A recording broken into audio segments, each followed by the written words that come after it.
Marissa, I love your shirt. Thank you.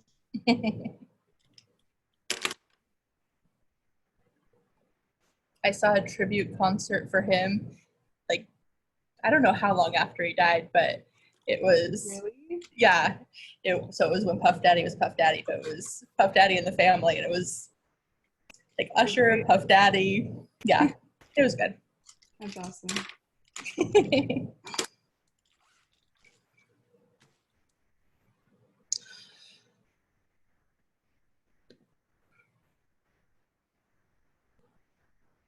Okay, I think we are at time. We are. So our plan today is to finish up chapter 14. Monday, we talked about IR. So today we're doing the second half of the chapter, which is the mass spectrometry. So it will most likely be completely new. I don't know if Professor Dahl gets into that at all, but I know in my class I didn't talk about it. So most likely it'll be all new stuff. And then we should have a little bit of time left over at the end. And so I will talk a little bit about the take-home test, kind of throughout, but then also we'll talk about it a little bit more towards the end, just to kind of give you an idea of what it will look like and what to expect with it.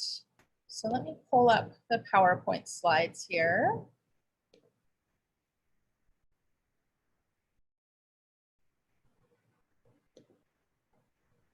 Let's see.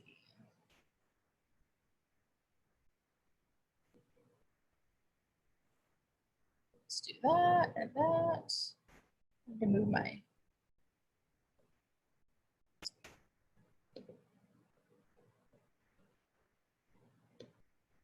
Zoom controls.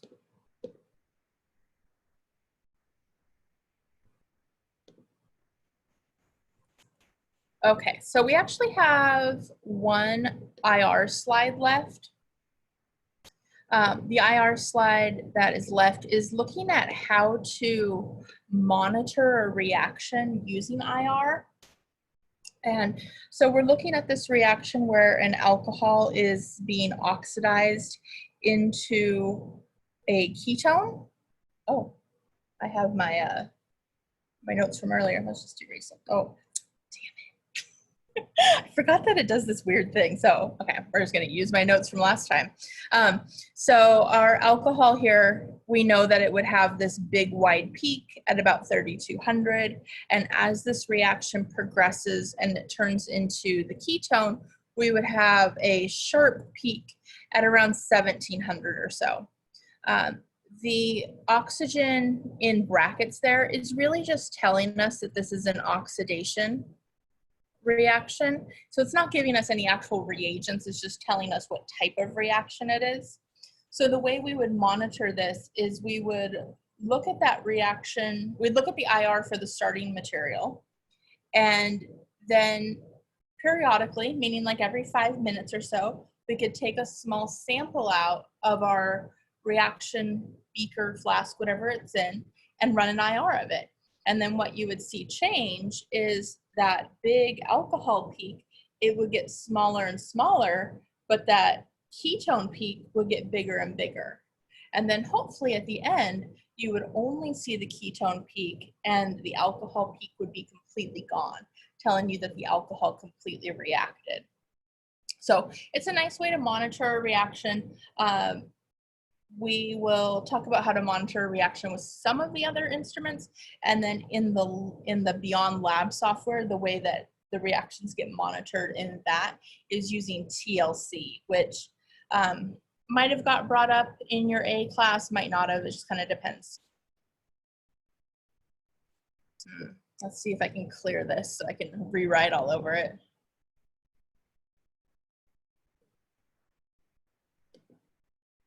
Oh, it won't let me erase all the ink on the slide. Well, that's just annoying. Is it gonna keep it all? Oh, 3 slides worth. Okay, I'm gonna see if I can delete the ink on this slide before we move on. Sorry, I gotta do a quick little edit here for us. Or at least hopefully I can do a quick little edit for us.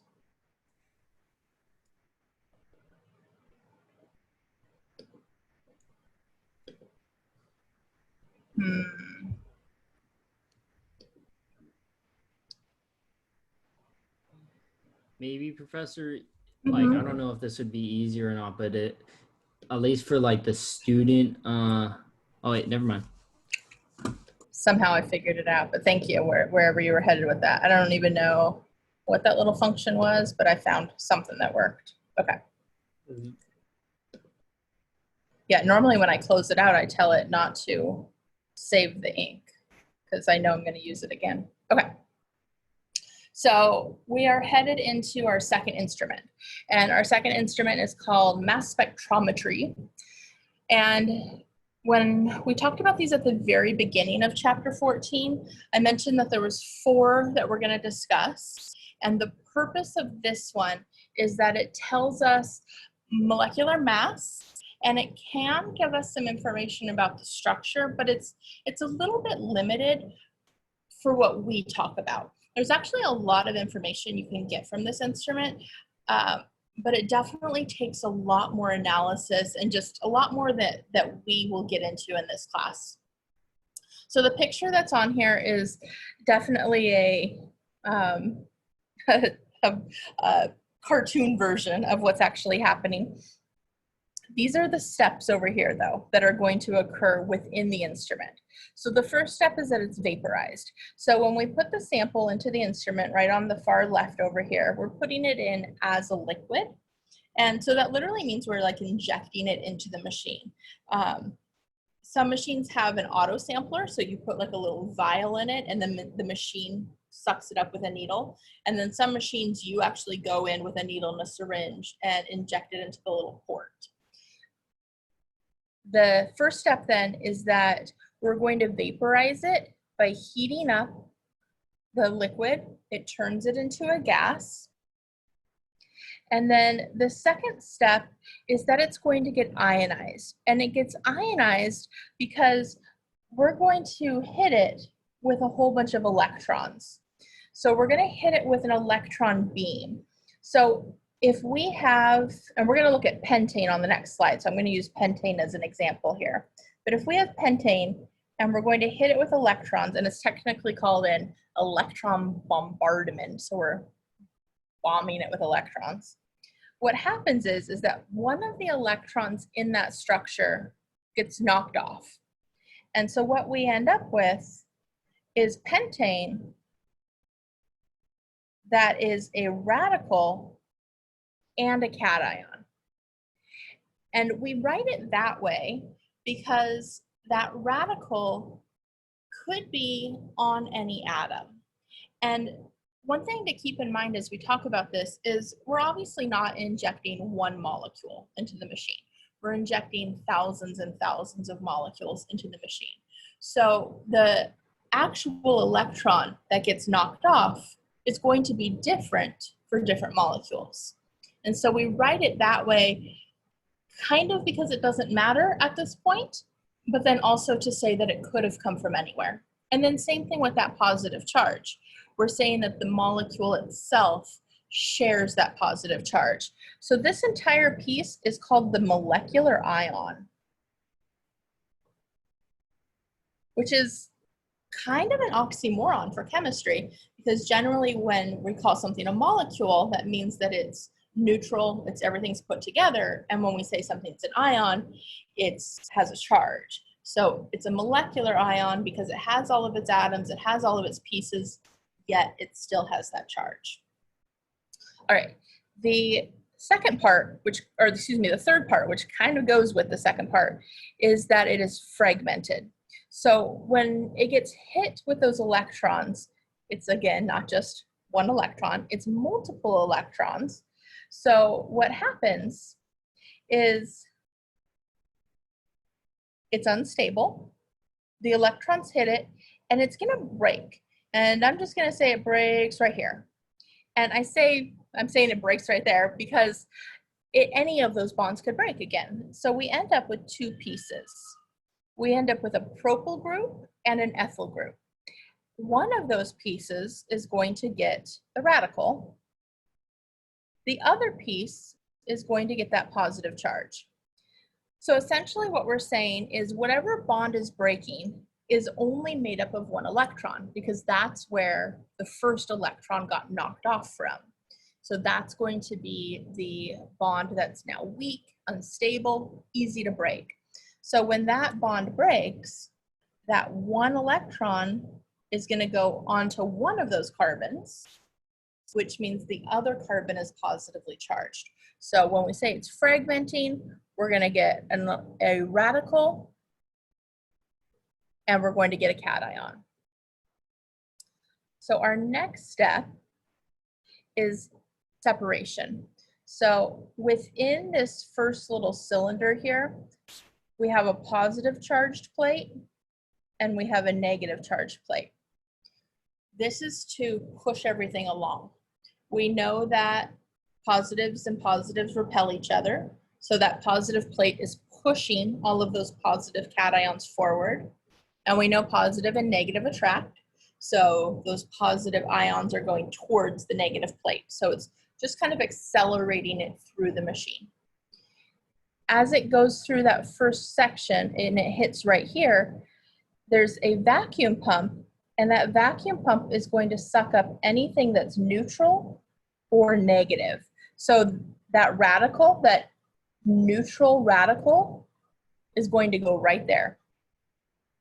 The positive cation then is going to keep going through the rest of the instrument. Those magnets are doing the same thing those positive and negative plates are. They're helping to curve it around a corner.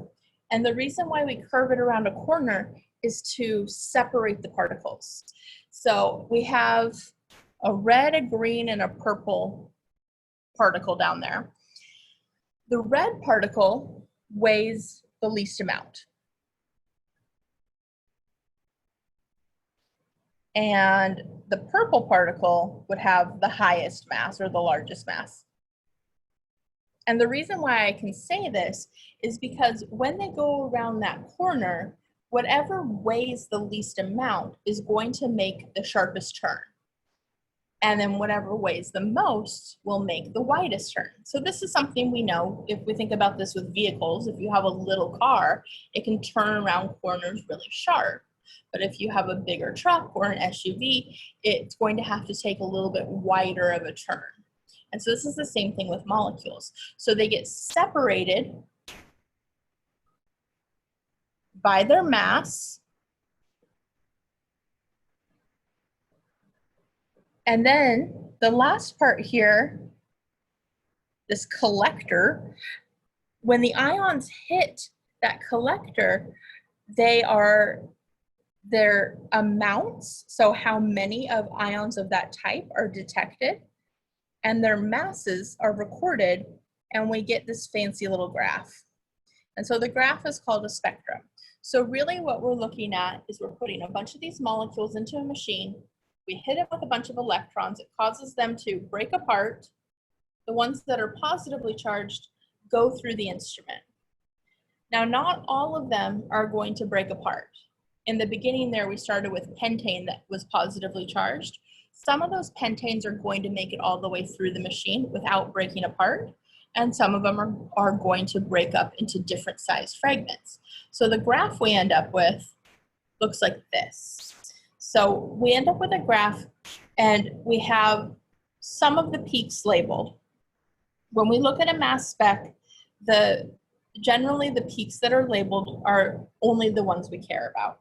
Now, of course, there's exceptions to that because there's exceptions to nearly everything. But we're going to focus on the peaks that are labeled. And I want to point out two peaks to start with. The first one is the peak that is farthest to the right. So this is my far right peak. And if we look at the x-axis here, the x-axis is labeled as m over z. M over z stands for mass over charge. Everything we are going to be looking at has a charge of +1. So mass over charge for us really just means mass. And I word it that way because it's definitely possible to have a +2 charge if another electron gets knocked off. But again, that's for a higher level class if you learn more about mass spec in a later class. The other peak I want to point out is this one right here. This is the tallest peak. And the reason why that one's significant is because whichever peak is the tallest is the most abundant and the most stable. And so we label whichever peak is the tallest as our base peak. And if we look over here at the y-axis, the y-axis is labeled as relative abundance. And so in the big picture, the numbers themselves don't really mean anything. The base peak is always set at 100, and then the other peaks are just based on comparison to that. So as they go through the machine and they hit that detector, and the detector says, oh, there was 4,000 of this molecule and it was more than any of the others, that gets set at 100, and then all of the others are just based on that or compared to that. I didn't actually label that first peak. Let me give him a label as well. So the one that's on the far right over here, we label it as the molecular ion peak, which is just abbreviated as a capital M. And it's called the molecular ion peak because, I'm gonna go back a slide here. In the first one right here that's drawn in purple, that was our molecular ion. So that peak represents the pentanes that got one electron knocked off, so they are positively charged, but they did not go through the fragmentation. They didn't get broken into pieces. So what we can learn from this mass spec is the molar mass of our compound. So we know this one's pentane. We've been talking about pentane. But if we didn't know that, we would know that this is the molar mass of our compound. The rest of the peaks represent the pieces that were broken off. So we have a mass of 57, 43, 29, 27, 15. As that pentane got broken in different places, these are the pieces that were positively charged that made it through the machine. And we'll look at how pentane broke apart to make those different sizes in a couple slides. Look and see if there's anything else I didn't say. I think the only thing I didn't say was this first little bullet point up here. This mass spec, this graph that we're looking at, is essentially a fingerprint. And so every time pentane gets ran through a mass spec, it's going to look exactly like this. So this is something that can be used to compare to catalogs of data, to libraries of data. It's actually what they do in airports. So if you've gone through security, when you're going through, they don't really use metal detectors too much anymore, but the body scan things, if they've ever swabbed your hands with a Q-tip or swabbed your backpack, and then they put that into a machine, it's actually running a mass spec of whatever they swabbed off of you. And for airport security, they're usually looking for some type of explosives, sometimes drugs, but they don't usually care too much about drugs at that point. They're really looking for explosives. And so the graph that gets created is then automatically compared to a whole library of things that they wouldn't want somebody to have on them. And so it just does this automatic comparison. I always like try and look over TSA's shoulder when it happens because, you know, personally I think it's cool and want to know more about it, but they Professor. usually do. Yes. So the most important peaks to be looking at are the molecular ion peaks and the base peaks. Yes, those ones are going to give you the most information, but we do want to look at anything that's labeled. And so we are going to talk about like these little baby peaks that aren't labeled, and where those come from in a couple slides as well. So anything that's labeled is what you want to care about. Professor? Mm-hmm. And so if they swab like a random area, aren't they liable to get like a whole bunch of different molecules instead of just testing for one? So would that not confuse the machine, or does it know how to split up each one into this is for this molecule detected, this for this molecule detected, so on and so forth? Okay, I'm skipping ahead because that's a great question. Oftentimes a mass spec is paired up with another instrument called a gas chromatograph. And so that's this first little half here. So what it does is it separates all of the other compounds. So if you put in a sample that is a mixture of everything that was on your hands, then it's separating it. The graph from the GC looks like this, and then you can click on each of these peaks and it would give you a mass spec for that one pure compound. And the GC is heating things up. It goes through this little curly Q coil here, and it's separating them based off of their boiling points. And so oftentimes in labs, a GC is paired with a mass spec because we don't usually make completely pure compounds. Even if that's what our goal is, we know that there might be a little bit of starting material left over, or a little bit of solvent, or even maybe a side product in there. So even in the airport ones, there's a small GC attached to it that it can separate all those compounds and then analyze each one that comes out of it separately. That's really cool. I think so too. Yeah, TSA does not appreciate my enthusiasm for it though. Okay, I think we talked about everything else on here. Yeah, okay. So we're gonna talk a little bit more about that molecular ion peak and some information that we can get from it. And then we're going to look at those little baby peaks that I mentioned. So the molecular ion peak, if it is an odd number, that usually means that you have nitrogen in your compound. One of the things I mentioned at the beginning of chapter 14 was that individually, each of these instruments or each of the data you get from these instruments isn't going to provide you with enough to figure out an unknown compound. And so this is kind of a good example of that, because this slide doesn't really sound that helpful. What it says is that if you have an odd mass, you're going to have an odd number of nitrogens. And if you have an even mass, you're either going to have no nitrogens or an even number of nitrogens. So in the big picture, that sounds like zero help whatsoever, because if you don't know anything else about your compound, that doesn't really give you a whole lot of ground to go on. But that also tells us why we want to use the different pieces of information together. Because we know from the IR, we can look for the FANGs for a primary amine or the single FANG for a secondary amine. And that would at least give us an indication that we have a nitrogen in our compound. So using those pieces of information together can help us find an unknown or solve for information. So this is one of those pieces of information that you might find useful as you're working on your take-home test, or you might never use this piece of information. It's kind of a weird, specific one that's only helpful in very specific situations.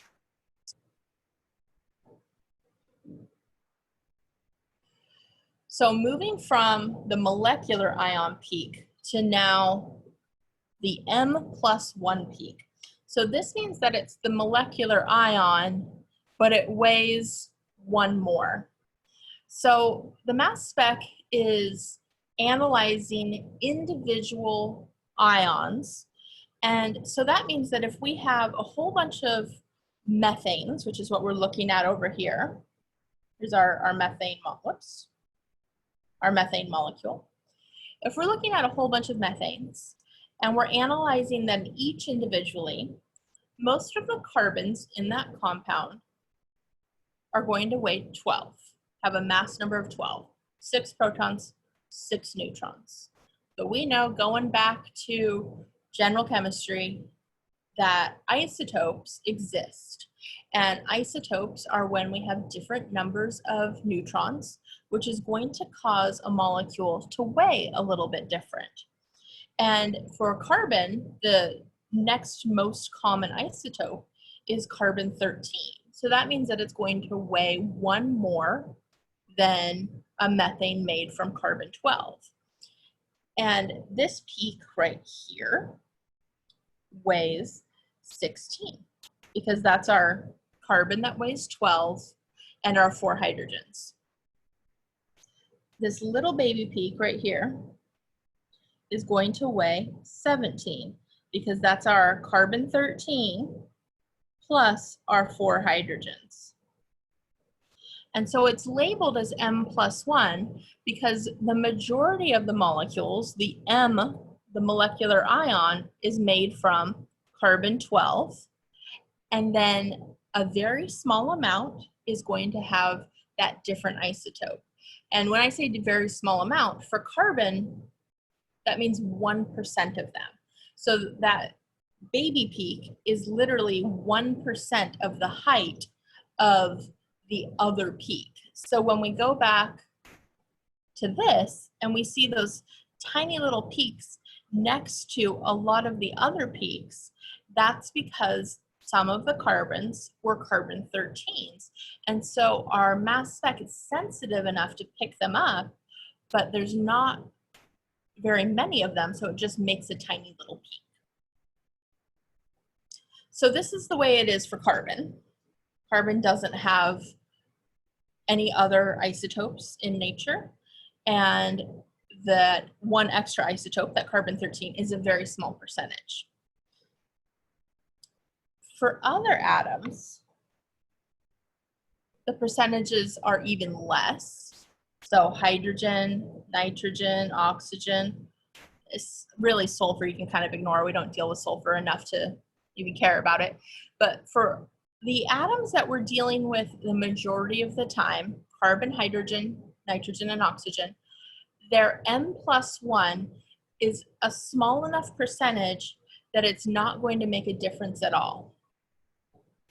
For chlorine and bromine, though, if we have halogens in our compound, notice that for chlorine, we have chlorine-35 and chlorine-37, approximately 75% to 25%. So these are in about a 3-to-1 ratio. So that means that when we see these in our mass spec, it's going to be a little bit more obvious. Another thing that makes this different than carbon, for example, is the difference in their mass. chlorine 35 to chlorine 37 is a difference of 2. So we refer to this as the M+2 peak. When we look at the numbers for bromine, bromine 79 and bromine 81 are approximately a 50-50 ratio. So here's what it actually looks like on the graph. So we'll start with chlorine down here. So this graph on the bottom is chloroethane. And we have our molecular ion peak at 64. And the M+2 peak is at 66. So there's a couple things to notice. The first one is the difference in mass. So it's a difference of 2.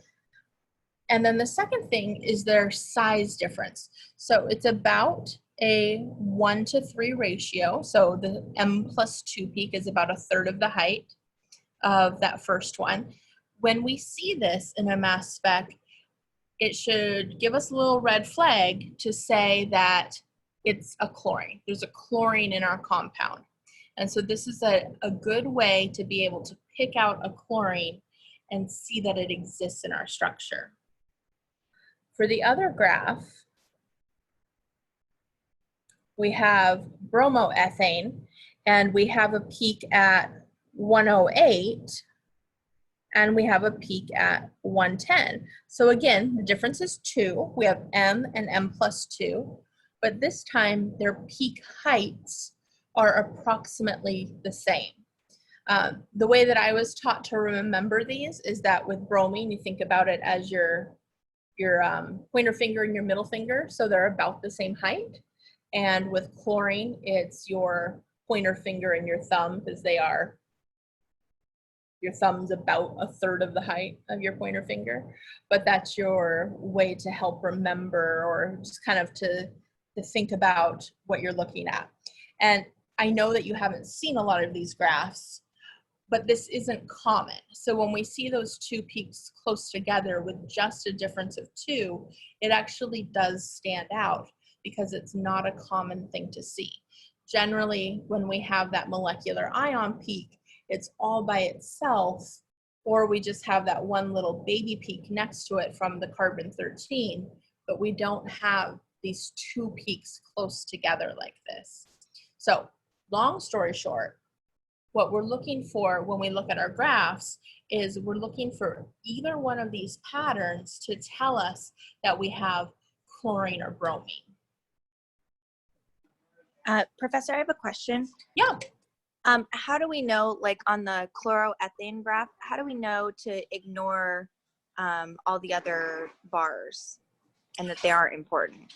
So for this one, we wouldn't be ignoring them. We're just looking at how to tell that we have chlorine or bromine for these. So to know that we have chlorine or bromine, we're only going to look at the farthest right peak. The other peaks are important. They just don't really apply to discovering if you have a chlorine or a bromine. They're going to tell you more information about the carbon structure. Okay, so those will always be on the farthest right. Yes, yes. Okay. Okay, thank you. You're welcome. All right. In the beginning, we talked about pentane, and we talked about that it can break up in a whole bunch of different ways. Here's all the different ways. So when pentane first goes into the machine, it's pentane, it's neutral, it's liquid. We heat it up and turn it into a gas. We hit it with a bunch of electrons. It turns into a molecular ion. So this very first structure here is our molecular ion. And I know that it's our molecular ion because right there, we're told that it has a positive charge and that it's a radical. So if this makes it all the way through the machine, we know that it weighs 72. We know this because that's what our earlier graph told us, and pentane weighs 72. When we record this, so let's see, I'm gonna see if I have enough room on here to make a little table. I'm gonna make, let's see, M over Z and M minus a number, and my fragment, that's a cation, and my fragment, that's a radical. So I'm making a table like you will make for your take-home test. And you have more information on this on Canvas too, and I'll show it to you, but we're gonna do one for our pentane here. So our first peak would be 72, and this is our molecular ion. And so our fragment here, we don't have anything that broke off of it. We don't have a radical that got sucked up by the machine. So I'm not gonna put anything in that section. But my fragment, I'm just gonna draw pentane. I think that's gonna be a little bit shorter than writing the word. To go right here, we had to break that bond. And when we break that bond, remember one fragment is going to become our radical. There's my radical. And the other fragment is going to be detected by the machine and is going to be positively charged. And so this thing that's in the green box right here weighs 43. So this would be the next peak on my graph. And I think, let me go back to our original graph. That is our base peak as well. So I'm gonna record that as our, oh, actually, no, I'm sorry, that wasn't 43, I skipped one. That's 57. I did the math wrong in my head. So 43 is our base peak though. All right, so let me erase that. I'll label these as I go through. If I saw them, I'll remember them. Okay, so our next peak is 57. That next column says M minus and then whatever the number is. What that means is that in order to get this fragment that weighs 57, something had to break off of it. And the something that had to break off of it weighs 15. So M minus 15. The fragment that's positively charged, the one that was detected, is that butyl group. The fragment that broke off is the methyl. So there's a connection between the columns on the table here. Whatever this mass represents, that is our radical. So meaning our methyl weighs 15. Whatever the mass that detected represents that positive charge particle or fragment. So in this case, 57 is how much that butyl group weighs. So let me do a couple more. To get this fragment, we have to break this bond. So we're breaking it into a propyl group and an ethyl group. We know that that peak weighs 43. And this is the base peak. I didn't leave myself enough room over there, so I'm gonna write base over here. We do always wanna indicate which one is the base peak when we make a table of data. Normally I would write it next to the 43, but I kind of squished myself in over there. To get to that 43, something had to break off, and in this case it was something that weighed 29. Now, my numbers over here are telling me that, but when we look at a regular graph, it's not going to give you those numbers. But the way to get to that is we do 72 minus 43, and it gives us that 29. The fragment that was detected is the propyl group, and then the radical fragment, the one that broke off, is an ethyl group. So I definitely switched between whether I was drawing a structure, writing a formula, writing a name, writing an abbreviation. They're all telling you the same information, so they all do the job. The next one, we're gonna break this bond. Now notice, this is the exact same as the last one. We broke it into an ethyl and we broke it into a propyl. The difference here though, is that our propyl group is the fragment that is a radical that did not get detected.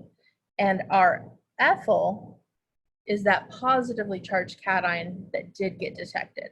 So our ethyl weighs 29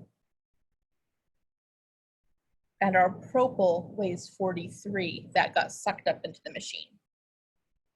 And then our last one, this one is breaking in the exact same way as the first one. We're getting a butyl group and a methyl group, but again, where that positive and where that where that positive and that radical are have flipped. So this peak is going to show up at 15 because it has lost a mass of 57. And the peak that we are seeing is from that methyl group, and the piece that got broken off was that big butyl group. So when we're analyzing this data and we know what the structure is, a lot of times we can just go down the chain and say, well, it can break at all these pieces, all these places, and each of these fragments can be detected. Now, I started that sentence by saying, if we know what the structure is. With your take-home test, or even with some problems you might be doing, you're not necessarily going to know what the structure is. You're using the data to figure out an unknown. And so that, of course, can be a little bit tricky. And with that being said, I would not look at the mass spec first. When I show you the take-home test, I will, actually, let me pull it up right now. Instead of just talking about it, let me show it to you.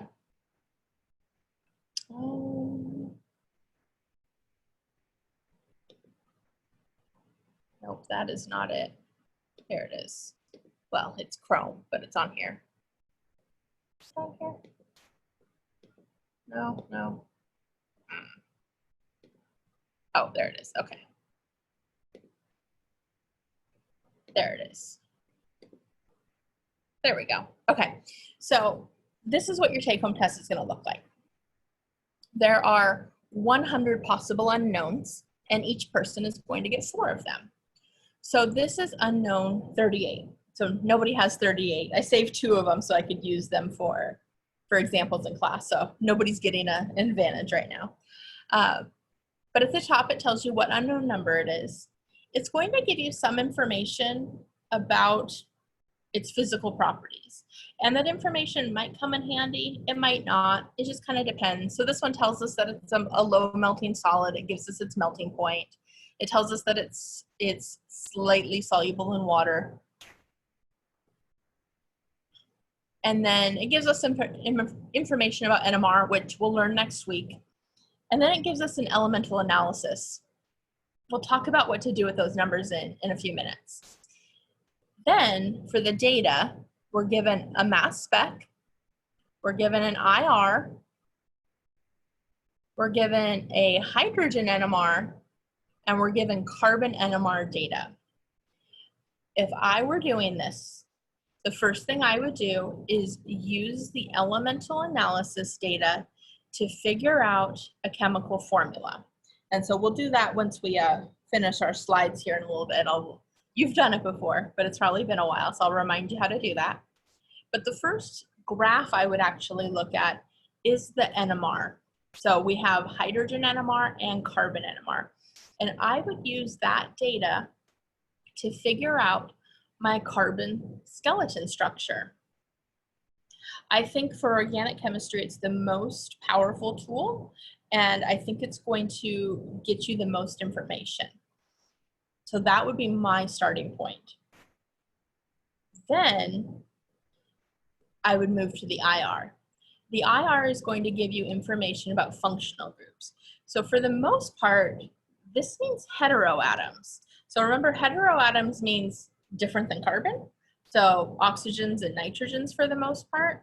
This is, I mean, there's of course other information that it gives us, but that's the big idea. If we look at a table of functional groups or a table of IR data, almost everything that's on that table contains oxygens or nitrogens.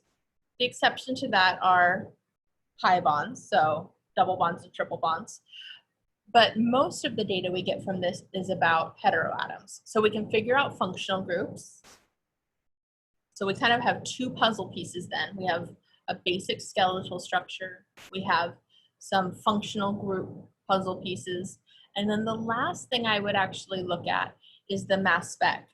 That can give us some information about how those puzzle pieces are put together, because we would know what pieces broke off. Now in this mass spec, there's actually only 4 labeled peaks. There's a lot of other smaller peaks and some of those isotope peaks in there, but there's only 4 labeled peaks. So those are actually the only 4 that I would need to analyze and include in my table of data. Next week, after we talk about NMR, I will go through one of these completely and fill in the data tables for it. So actually, before we move on, let me show you the tables. Professor, Yeah. would it be erroneous to try and look at the number of labeled peaks and try and relate that to the length of whatever chain it was? Because if that one only, because looking at the one that was given in the notes, you had a 5-carbon chain and you had at least 5 numbered peaks. The 27 and 29 sort of seem like they could either be counted as one or that the 15 can be disregarded, but it isn't, as we've shown. But the 27 and 29 are kind of, as you mentioned, like either the n+1 or n+2. And so for this one, would it be erroneous to say that it's probably a chain of either 4 or less, depending on whether or not that 138, 137 is actually just an n+1 or something like that? So it would be erroneous to assume that. And the reason why is because how much a compound breaks into pieces depends on how stable it is to start with. So I know by looking at this information that this compound contains a benzene ring. And I know that for a couple reasons. To me, the obvious one, and I know this is not obvious to you guys because we haven't talked about it yet, but right here, because there's a peak at 7, this tells me that this compound contains a benzene ring. Benzene rings are very, very stable. And so when they go through a mass spec, they're not going to break up very much. So you could relate the number of peaks to the stability of the compound. So whether or not that helps you or not is another story, but it would be more related to stability. Right. So it just tells you not so much the length of a chain, but like how many actual divisible pieces there are in it. Yeah, exactly. Okay, let me show you what the other, let's see, let me pull it up, I'll tell you what it is. Let's start here. So these are all on Canvas already.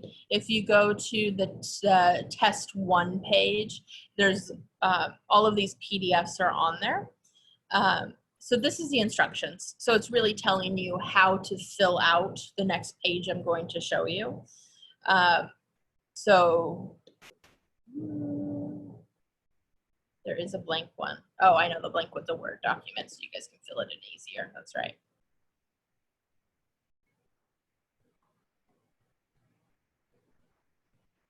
Oh, I think I closed it.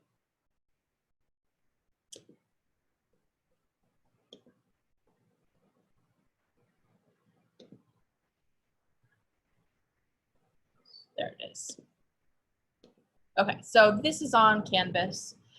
It's just giving you the blank tables that are pre-set up so that you can fill them in as you need to.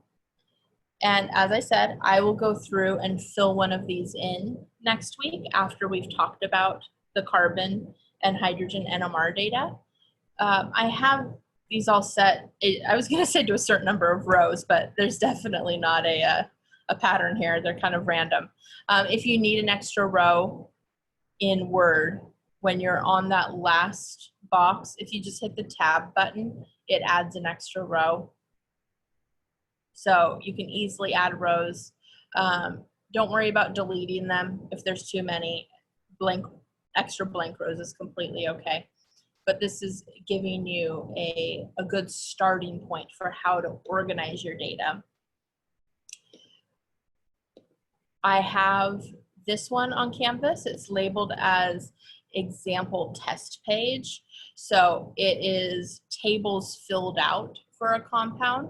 So we have the mass spec data up here. We have the IR data. And then notice with the IR data, it's not just the numbers, it's labeled as strong, medium, or weak, sharp, or broad. And then the assignment is whatever functional group it is, whatever piece of information it's telling you. The NMR data, which we'll hit next week. For that NMR data, though, you do have a structure that is labeled so that you can say which carbon or hydrogen made each of those peaks. And then underneath that, we have the molecular formula and the molar mass for our compound, and then the structure one more time. Because in my many years of doing this, I've learned that I need to make you guys draw the structure again, because sometimes your labeled ones get too busy and it's hard to see what's going on. So a clean structure. And then at the end is a defense. And so notice my defense is a pretty small paragraph. If we look at what this structure is, we have a benzene ring, we have a methyl, we have a bromine, and the bromine and the methyl are completely opposite from each other. And so the word for that is para. It's a para-substituted benzene ring. So when I read your defense for something like this, I would expect to see, here's all the puzzle pieces, and here's how I know they fit together. So it says the pattern in the mass spec showed that it contained one bromine. So that was the peak at 172 and 170 because it was the M and M plus 2 peak. So we know it has a bromine. The NMR, so there was symmetrical peaks at 7.3 and 6.9, showed a para-substituted benzene ring, and the 3 hydrogens by themselves showed a methyl. So again, I know we haven't talked about that yet, but that's what it will tell us. And then the IR shows that the ring was para-substituted. So I have a peak in the IR labeled right here at 801. This is definitely in the fingerprint region. But in your lab book, there's a couple tables that show you IR substitution. And I think everybody has at least one benzene ring. There's a lot of benzene rings in the unknowns. So within that fingerprint region of the IR, you can figure out where the substituents are around that ring. So my defense told how I knew there was a methyl, how I knew there was a benzene, how I knew there was a bromine, and how I knew that they were opposites or para from each other. Also on that instruction page, so it does go through each of the table types. Everything should be typed. Your structure you can handwrite, or you can use a drawing program.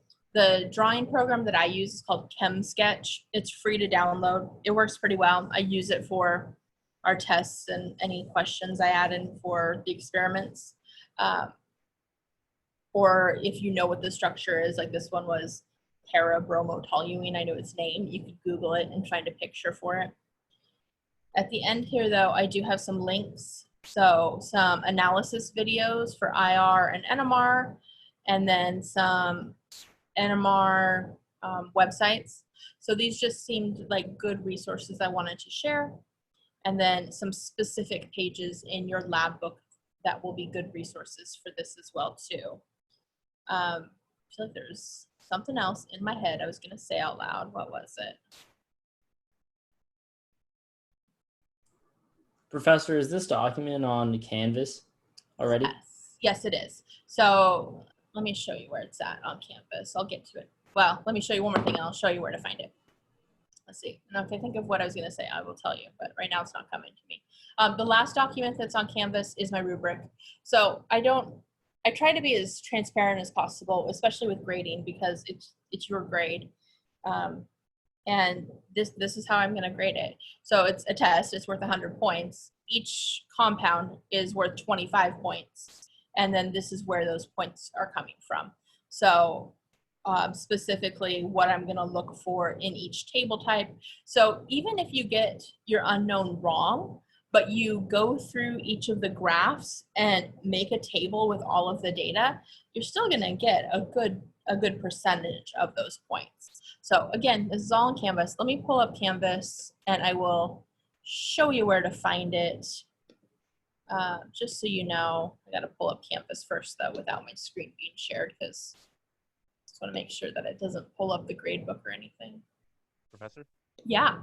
I have a question just kind of like of the concept. So this is just a regular test, like where it's like proctored, but it's just called a take-home test because we're at home.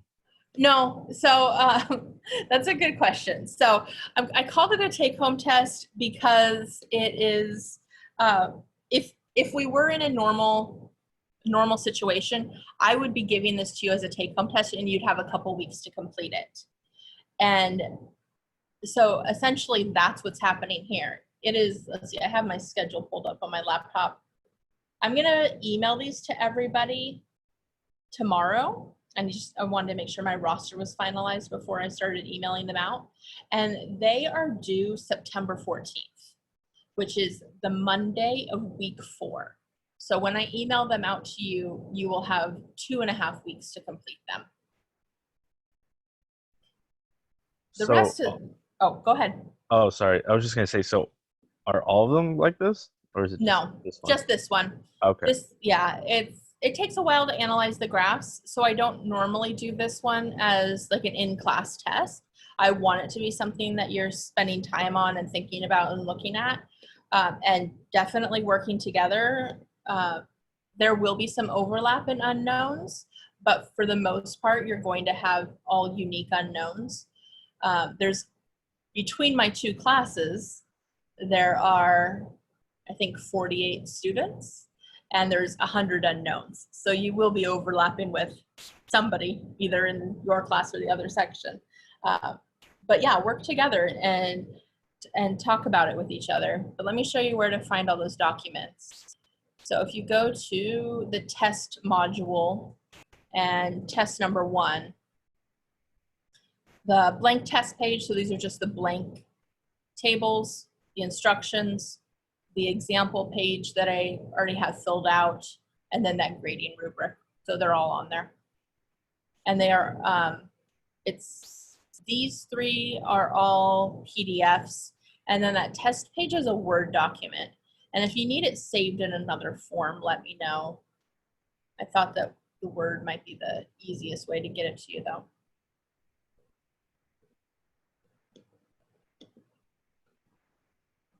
So we do have some slides left, but any other questions about the take-home test for right now? I have a question. Yeah.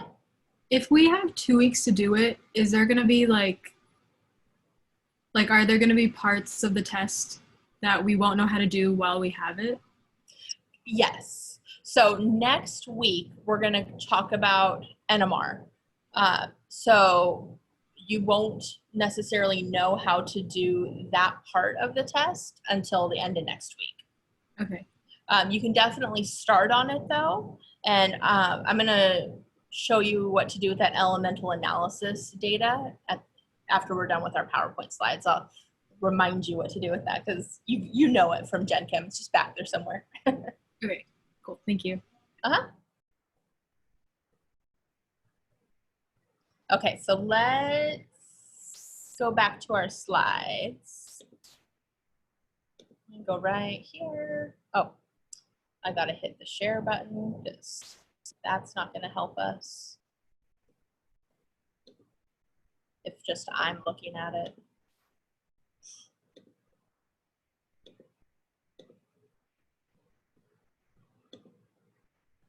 Okay, so we talked about all those fragments.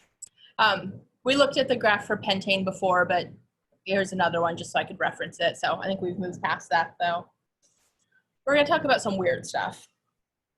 Now, this weird stuff, most of it you won't really need. But I'm showing it to you because there will be some of you that will need to reference this to understand what the peaks in your mass spec mean. So we have 2 different ways that alcohols commonly break apart. So one of them is called an alpha cleavage. So remember when we talk about compounds and there is a functional group on there, where that functional group attached is often called the alpha carbon, beta, gamma. So this would also be a beta carbon over there. It's just really a way to label it. So when we say alpha cleavage, this means that we're going to break the alpha beta bond. So that's what's happening up here. So we're breaking the bond between the alpha carbon and that beta carbon that's right next to it. And so it's just going to depend on how much those pieces weigh to determine what we would see.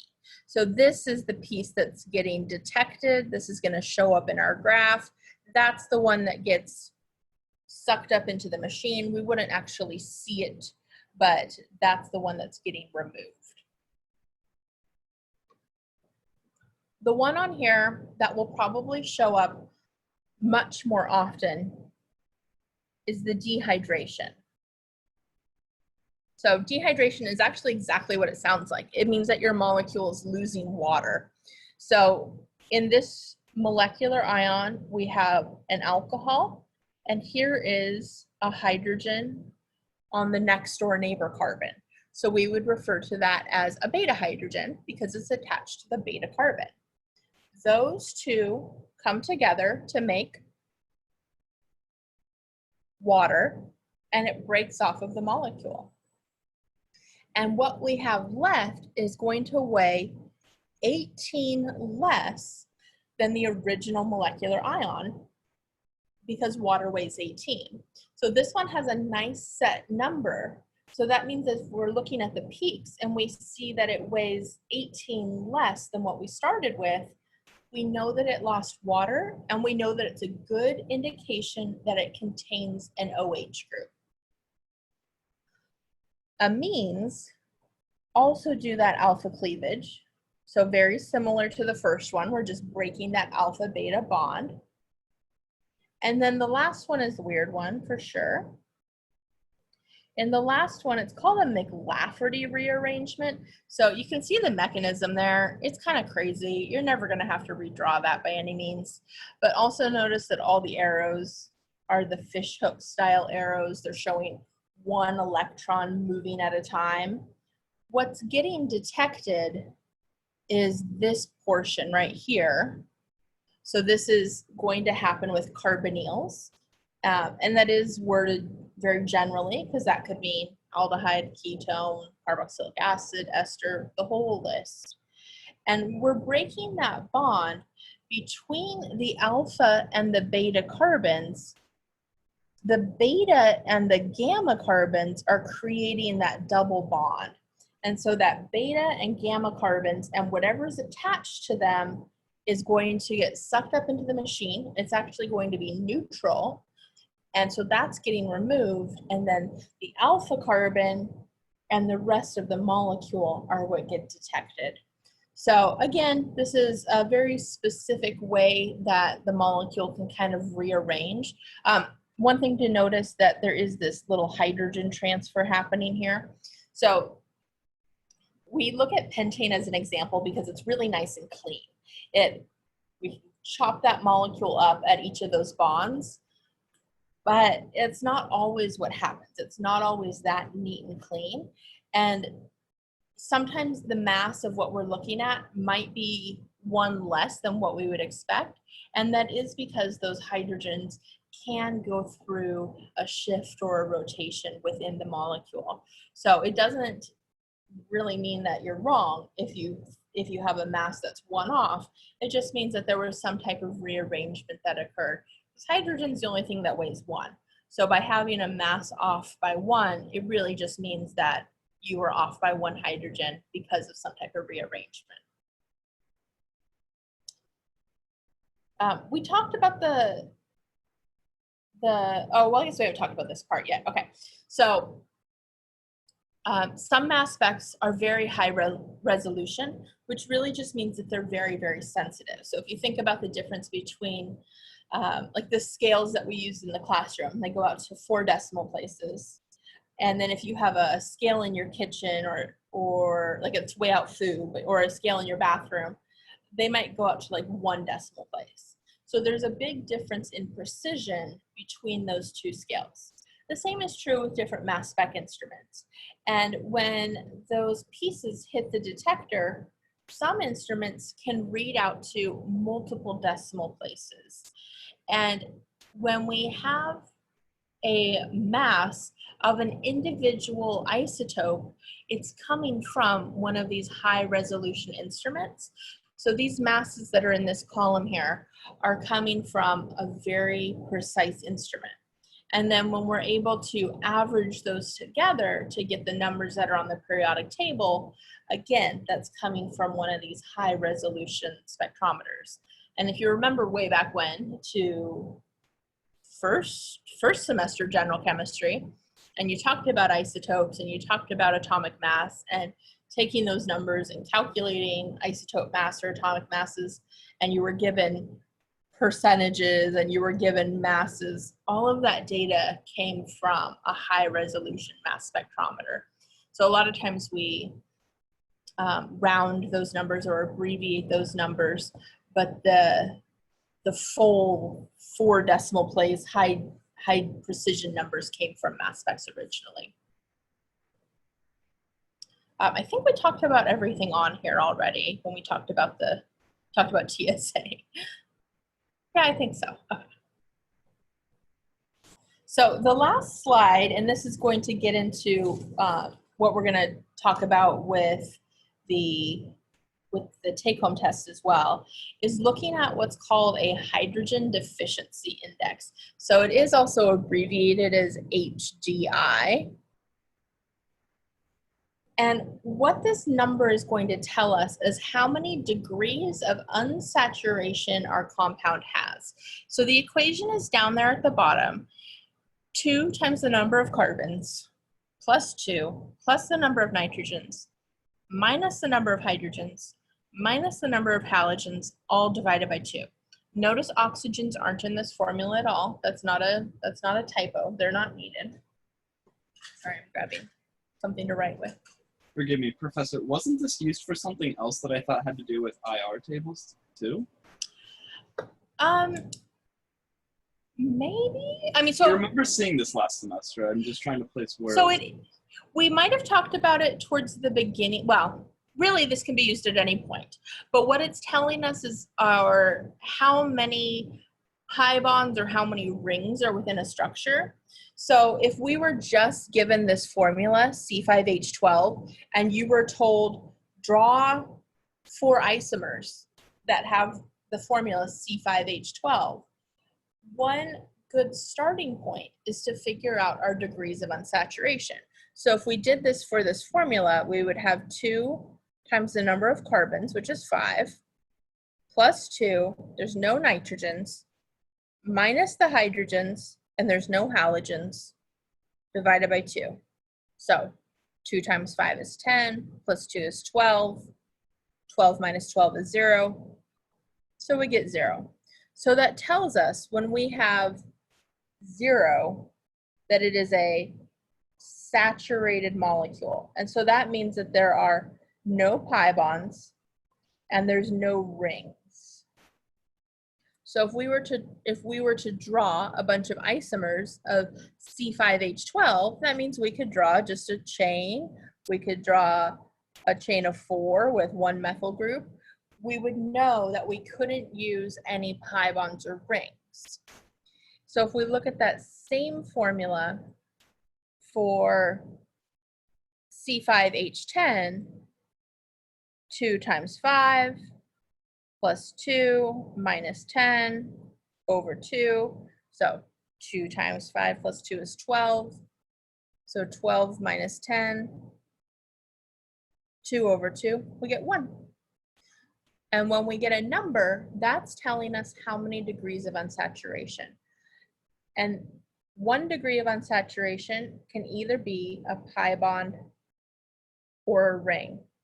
So in this case, we have pentene, we have a double bond. But if we had cyclopentane, it also has the formula of C5H10 because they each have 1 degree of unsaturation. They each have 2 less hydrogens than the unsaturated, or than the saturated molecule above it, that pentane molecule. So I don't remember if we talked about it when we did, like when we first talked about alkanes and isomers. Maybe, I can't remember though. Hey, Professor. Yeah. So the HDI, this index, is important because it tells us how many pi bonds or rings there are.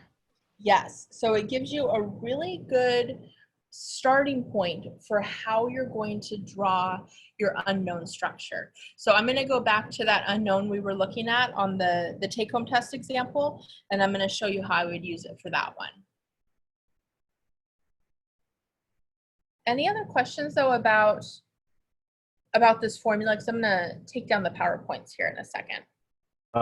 So both the pentene and the pentine, they're both unsaturated, but they just differ by degrees of unsaturation. Yeah, so if we calculate it for the pentine, so we would have 2 times 5 plus 2 minus 8. So we would get 12 minus 8.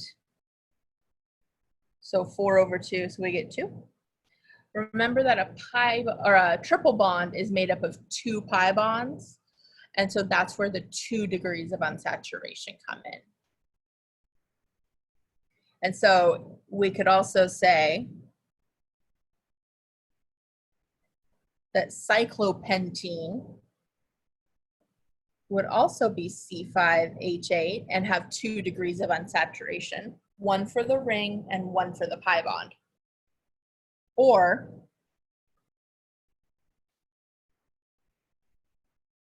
pentadiene also has 2 degrees of unsaturation, so this would also be C5H8.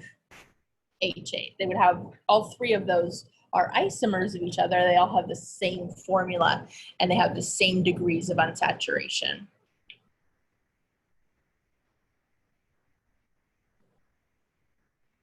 Any other questions on this page, or this slide? Okay, I'm gonna go back to this, but just really for a second. So at the top there, it tells us the elemental analysis, and it says 69.54 for carbon, 7.30 for hydrogen, and 23.16 for oxygen. And I'm writing those down because I will not remember those if I just say them out loud. I'm going to show you what to do with those numbers. I'm just going to open up my little whiteboard on my tablet here. So if you remember way back to general chemistry, around the same time you learned about isotopes, you learned how to turn percentages into an empirical formula. So that's what we're going to do. We're going to go from percentages and we're going to turn them into an empirical formula. So I have, for carbon, 69.54, for hydrogen, 7.30, and for oxygen, 23.16. Oops. Said it right, wrote it backwards.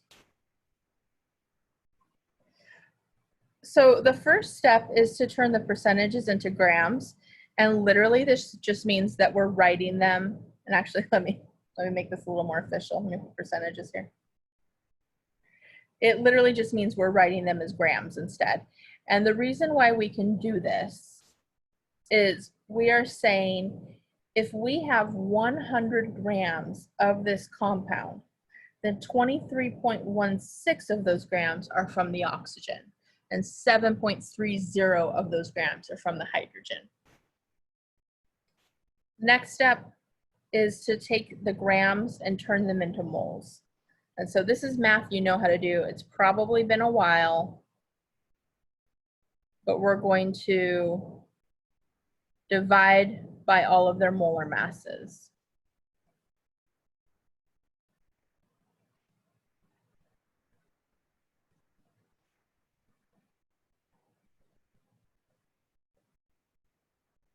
No, my calculator's here somewhere. Here it is.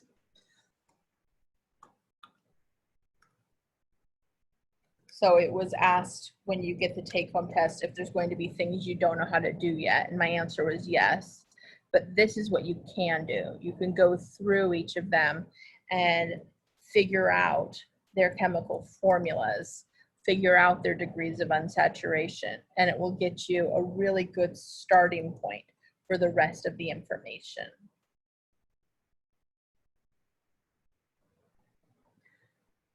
So these are the moles of each of my atoms. And technically this is their ratio. Depending on what book you learned this from or what teacher, you might have learned that we can write this as a faux formula, a fake formula, so that it looks like that.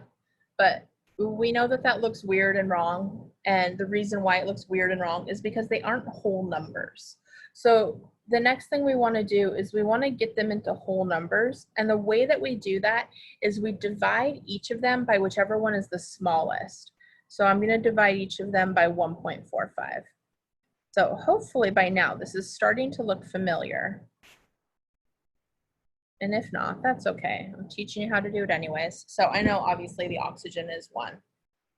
When I divide the carbon, I get 3.99. Our goal is whole numbers though. So 3.99, we're rounding that to 4. And 7.23, I get 4.99. So again, we're rounding that to 5. So I get C, no, not an oxygen. C4H5O. This is my empirical formula. Now, remember way back when, and I think we even talked about this in first semester organic chemistry, but an empirical formula is the lowest possible ratio of the formula. So that doesn't necessarily mean it's the way that it exists in nature. The way that it exists is the molecular formula. So I'm going to scoot this over, because our next step then is that we are going to turn our empirical formula into a molecular formula. And we're going to do that by multiplying by some number. And we need to figure out what number that is though. So I'm going to go back to my sheet that has my unknown on it. And on here, I can see that my molecular ion peak is 138. So I know that it's my molecular ion peak because it's the one that's farthest to the right. It also happens to be my base peak, meaning it's the tallest one. So that tells me that the compound is pretty stable. It didn't break apart easily. But 138 is what I need for right now.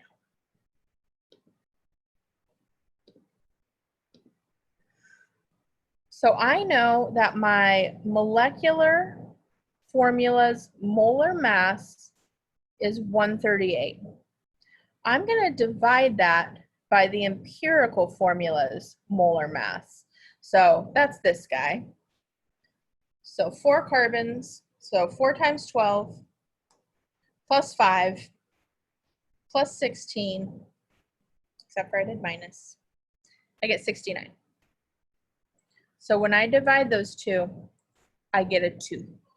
So that tells me that my molecular formula is twice as big as my empirical. So I have 2 times C4H5O. So my final formula, my molecular formula then would be C8H10O2. This guy is my molecular formula. So unknown 38, I don't know what it is, but I know that that's my formula for my compound.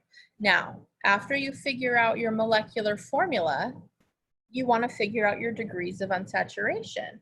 So I know that I'm going to do 2 times carbon plus 2 plus nitrogen minus hydrogen minus halogen over 2. That's just the formula. I'm just rewriting it for us. So I'm going to say 2 times 8, because that's my carbons, plus 2 no nitrogens, minus my 10 hydrogens, no halogens, over 2. So we get 2 times 8 is 16, plus 2 is 18. So 18 minus 10 is 8 over 2, we get 4. So this has 4 degrees of unsaturation. That seems like a lot, but it should give you a little bit of a red flag. For one, it is a lot. The second, though, is a benzene ring has 4 degrees of unsaturation, because we have the 3 pi bonds and we have the ring. So even though 4 degrees of unsaturation might seem like quite a bit, it's actually a common number to have because benzenes are so common. And then if we had like 5 or 6 degrees of unsaturation, it might mean that we have a benzene with a ketone attached to it, or another double bond in some way. So this tells me that I have a benzene, and it tells me that there aren't any other double bonds in addition to that benzene. So that would be my first step with all of my unknowns, figuring out the formula, figuring out those degrees of unsaturation. Questions about that math at all?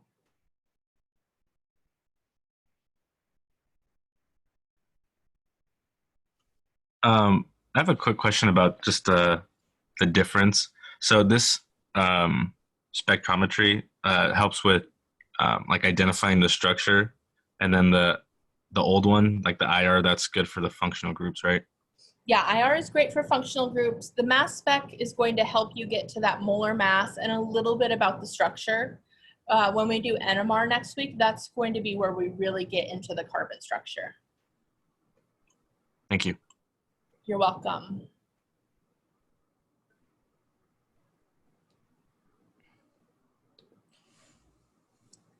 Any other questions on mass spec or on those calculations at all?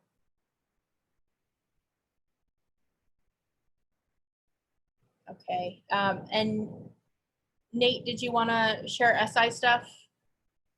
Yeah, I just wanted to remind you guys we have SI from 12:15 to 1:45 before the lectures on Monday, Wednesdays. I'm just inviting you guys to come out and just practice some problems. Today we went over a few IR examples, remembered how to go over functional groups, and just tried a few unknowns. So if you guys want to come out, some good practice, I highly recommend it. You guys could find the Zoom link. I send it to you guys through Canvas, or it's also on the home page of the Canvas page for this class as well. Thanks, guys. Thank you, Nate. All right, that is it from me today. Unless you guys have any questions, I will hang out as you're logging off, so feel free to stick around if you want to ask me some questions. But that's it. We're done with week 1. Oh, and just a reminder, I know somebody already just logged off, but just a reminder that labs on Wednesday are asynchronous. So what's officially scheduled for today is the worksheet for chapter 14. So of course, that's what I recommend you go do right now. It's due a week from today. The review worksheet is due on Monday, but we don't meet during lab times on Wednesday. So you can always email me or text me, come to my office hours tomorrow, but it is asynchronous, meaning you're doing it on your own time. Okay, that's all. Thank you. Have a good day, Professor. Have a good weekend. You Thank too, you, guys. Thank Thank you. you. Professor, I have a question. Yeah. All right. How did you find the molecular mass without having the molecular formula? I figured out the molecular mass because on the unknown here, it's going to be the peak made by the molecular ion. So it's the peak farthest to the right. Okay, so the peak, that one's also the base too, correct, right? It is. It happens to be the base peak. And sometimes that happens. It's not always the case, but sometimes. Okay, so that's how, and it's always the farthest one to the right will be the molecular mass is kind of like how you can. So That's like- I don't like using the word always because of course there's exceptions. So there are a couple unknowns. I don't know which ones off the top of my head, but there are some that in that little paragraph up here, it will tell you the molecular ions not shown. It would have a peak at 180. Okay. So it will be told. So let's see, I was going to go just to, like, so this one here, the molecular ion is 150. And then the only other peak is 91. 91 is the base peak. But yeah, so it's almost always 98% of the time, it's going to be the peak farthest to the right. And the base peak, that doesn't represent the molecular mass. Nope, right? the base peak is just whatever one is the tallest. So it was the one that was the most abundant. Okay, thank you. You're welcome. Hey, Professor. Hi. So this might be a little redundant, but I just want to make sure I have this clarified for myself. Mhm. Why is finding the saturation important? It's a way to help you start drawing the structure. So if you just figure out the formula was C8H10O2, you could just start drawing structures, but you're going to have to start like counting your hydrogen and kind of figuring it out. If you go into it knowing your degrees of unsaturation is 4, then you know that you're going to have a ring and some double bonds or 4 double bonds, going into it. And so then it also gives you something to look for in the IR, because if we know that we have some degrees of unsaturation, we should see those in the IR. We should see the double bond peaks in the IR or the triple bond peaks in the IR. Right. So it kind of helps focus you for a couple different reasons. Got it. Yeah, that makes sense. Thank you. Good, no problem.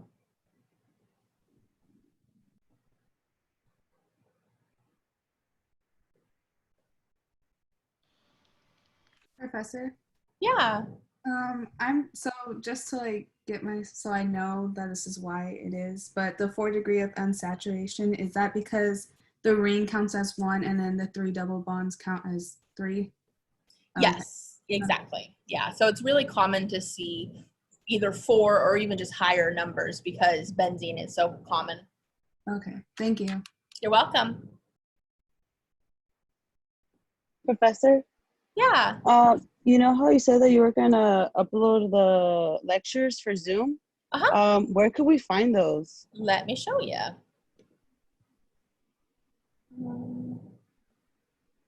Let's see. Okay, so on our Canvas page, on the home page, if you click on the weekly schedule, let me scroll down a little here. So if we click on our weekly schedule,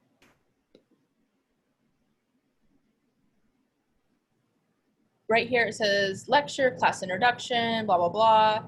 Right after that, so on Monday after class, I posted the link that says recorded Zoom session. So this is the link for Monday's session. And then today, after I get the link for today's recording, I will add recorded Zoom session right here and turn it into a link. All right, thank you. You're welcome.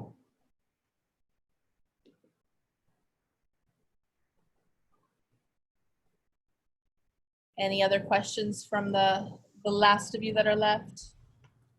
Yep. Let me turn on my camera again. Sorry. That's okay. I always feel weird when I'm talking and then the other person It's a black has screen. on, but I don't, so I'm like, it feels a little impersonal. I was gonna ask, what would you recommend as far as like the best way to review like OChem 1? Like, because I mean, I took OChem 2 a year ago, which means that I took OChem 1 even longer ago, and I mean, you know, as much as I would like to say that OChem is you know, the best thing ever, I don't use it in my daily life. It's kind of in one ear out the other for that. So Okay, I'm grabbing my book. yeah. What would you, I guess, recommend though, as far as like what's, you know, I mean, because, you know, as much as I'd like to say, hey, I could watch like 10 YouTube videos and remember it, like that's No, not gonna help. That's not how you remember it. Though. I mean, really, the best way to remember it is to do it. And yeah, exactly. so I let's see, let me get to the end of a chapter here. At the end of the reaction chapters, there are problems that look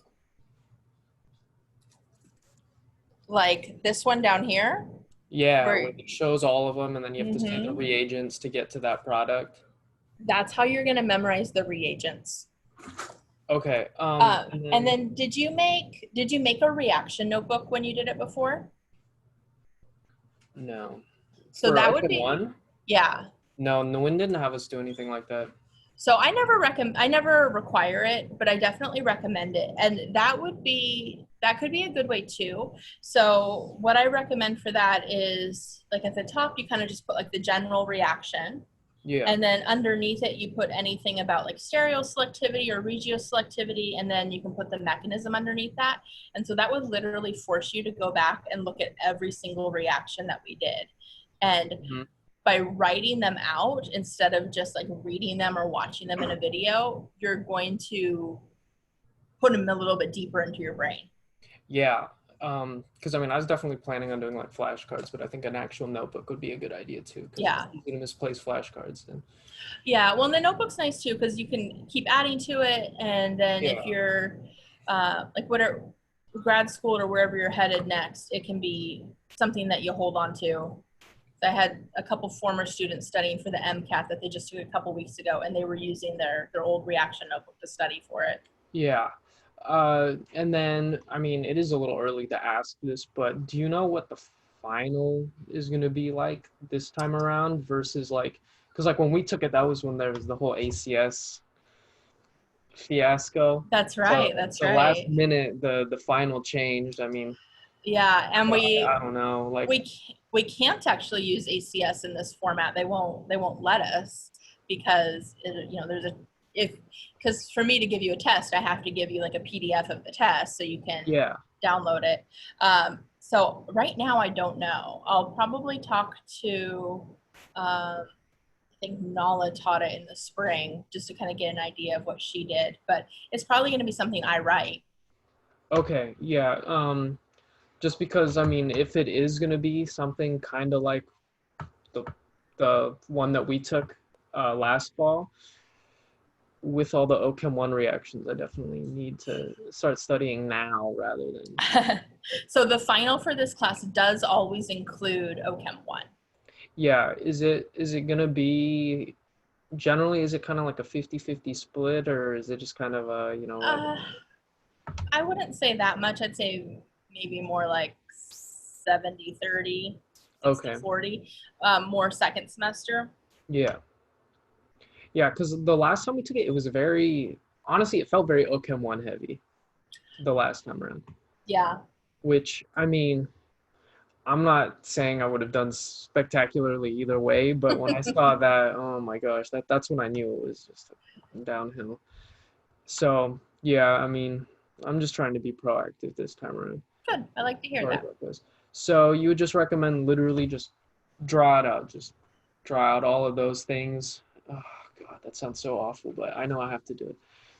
Yeah, All right, yes to draw them both. out, flashcards, put it in my brain, and then. Yep, you got to lock it in that long-term memory, not just the short-term. All right, yeah, because I was doing that worksheet. That's not due until next week, right? It's not due today. The review worksheet's due on Monday, so it's always due a week after it's assigned for lab. Okay, perfect. All right, yeah, I just wanted to make sure. No, because while I was doing it, I was like, oh my gosh, this is not stored where I thought it was. So yeah, I'm just trying to go back through and make sure that I actually know it, because I do have it saved and completed, but I'm like, don't. Every time I'm looking at it, I'm like slapping my hand. I'm like, don't. I know I have the answer key, but it's very easy to just look at it and like, hey, I already did it. Don't have to worry. Okay, well, I'll get a jump start on that, and then hopefully by come the end of the semester, maybe if I take it, like a week at a time, a week of what I would have done in OChem 1, and I just do that every week, spend maybe even just like a couple hours, at least so it's there, and I, kind of a refresher. Exactly. I'm hoping that by the end of the semester it'll be stored they'll somewhere. mush up together. Hopefully, and not confuse me. Yeah. Okay. All right. Thank you. Yeah, I'll do that, and hopefully it works. If not, I'll figure out a way. Okay, sounds good. All right. Thank you so much. You are welcome. All right. Have a good weekend. You too. Bye. All right, bye. Hey, Professor.